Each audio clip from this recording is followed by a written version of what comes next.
Selamat berjumpa kembali dalam layanan audio Sahabat Seperjalanan. Hari ini adalah hari Selasa, 19 Mei 2026. Tema renungan saat teduh kita dengan judul Kekuatannya Menopang. Firman Tuhan terambil dalam Yosua 1 ayat yang ke-9.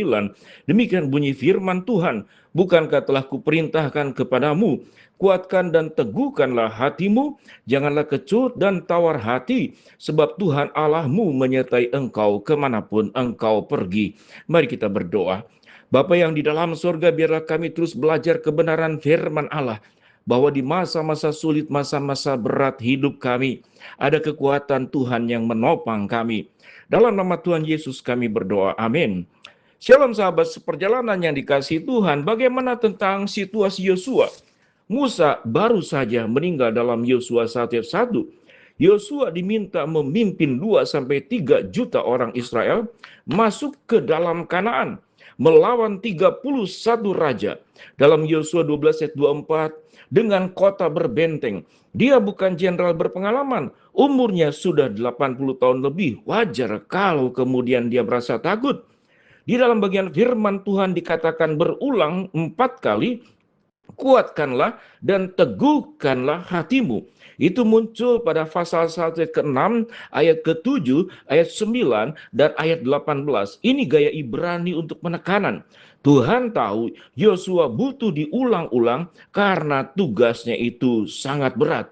Kata-kata kunci di dalam firman Tuhan, kata kuatkan disebut dengan hasah dalam Ibrani, artinya kokoh secara fisik seperti benteng, jadi tidak lemah. Kemudian teguhkan dalam Ibrani disebut dengan emats, artinya berani secara mental, tegas dalam mengambil keputusan.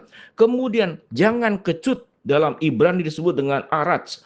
Jangan gemetar, jangan ketakutan seperti mau lari meninggalkan. Jangan juga tawar hati, dalam bahasa Ibrani disebut dengan cathat, hancur, remuk, dan patah. Tuhan tidak berkata jangan takut, tetapi dia berkata memberikan perintah positif, yaitu jangan kecut dan tawar hati, karena Tuhan yang meneguhkan, Tuhan yang menguatkan, dan Tuhan yang akan menyertai.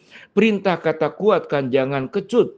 Ini adalah tanggung jawab Yosua. Dia harus memilih sikap. Alasannya adalah sebab Tuhan Allahmu menyertai engkau. Ini dasar keberanian, yaitu kepada disebut dengan Allah yang disebut dengan Yahweh Eloheka, Imak, artinya karena Yahweh Allahmu beserta dengan engkau. Tuhan tidak hanya menyuruh supaya Yosua itu sok berani, tetapi dia berani karena ada fakta bahwa Tuhan menyertai. Tuhan memberikan keberanian dan kemampuan untuk melewati berbagai macam kesulitan yang harus dijalaninya. Mengapa demikian? Karena dia akan pergi kemanapun engkau pergi, di dalam segala yang engkau jalani. Mengapa? Perang melawan Yeriko dengan tembok tebal. Ya, biarlah kita terus belajar di dalam bagian firman Allah ini dengan kehidupan keseharian kita. Seringkali kita berhadapan dengan tembok-tembok Yeriko dalam kehidupan kita. Kita berhadapan dengan katakanlah Goliat kehidupan. Sedemikian besar problem dan masalah kita. Kita seringkali bisa menjadi kecut dan tawar hati. Kita khawatir, kita ingin berlari, kita ingin meninggalkan masalah tersebut.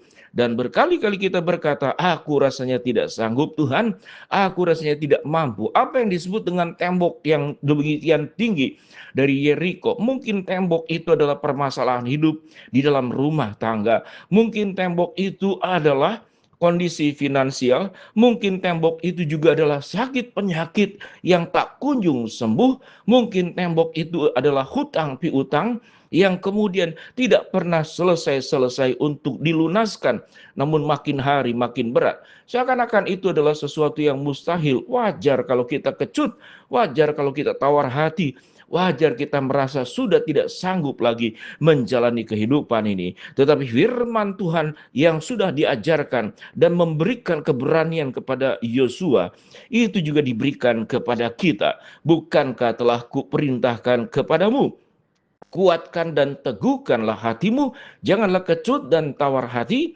janji Tuhan. Sebab Tuhan Allahmu menyertai engkau kemanapun engkau pergi. Artinya di segala tempat, di segala keadaan, berhadapan dengan masalah yang ragam, seberat apapun, serumit apapun, sesulit apapun, Tuhan akan menguatkan kita. Tentu perkara ini adalah perjalanan iman percaya kita. Kalau kekuatan Tuhan kita ragukan, pertolongan Tuhan kita sangsikan, maka kekuatan Tuhan itu kita abaikan. Kita tidak mengenakan seluruh kekuatan Allah itu yang menjadi perisai yang melindungi setiap kita masing-masing. Sahabat seperjalanan, selama nafas masih ada pada kita, jantung masih berdetak, mata kita bisa melihat, telinga kita bisa mendengar, kaki dan tangan kita masih bisa berfungsi, maka masalah hidup itu akan selalu diperhadapkan kepada kita. Tapi Tuhan menjanjikan, yaitu tanah Kanaan, tanah perjanjian. Tuhan menjanjikan rancangan damai sejahtera dan masa depan penuh dengan harapan.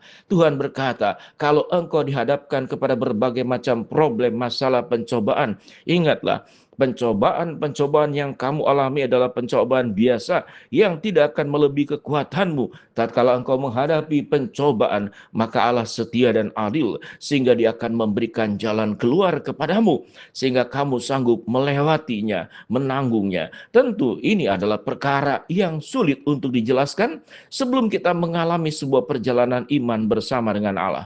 Kalau Allah Sang Pencipta yang menciptakan alam semesta dengan kuat kuasanya, yang membentangkan langit sedemikian luas, yang membuat bumi ada di dalam kehampaan, tidak jatuh kemana-mana, yang membuat tata surya, seluruh kosmik dan kemudian alam semesta ini ada di dalam kendali, matahari terbit, matahari terbenam, hujan, dan kemudian tumbuh-tumbuhan, segala perkara dalam kuasanya. Disinilah kita hanya menjalankan bagian tanggung jawab kita.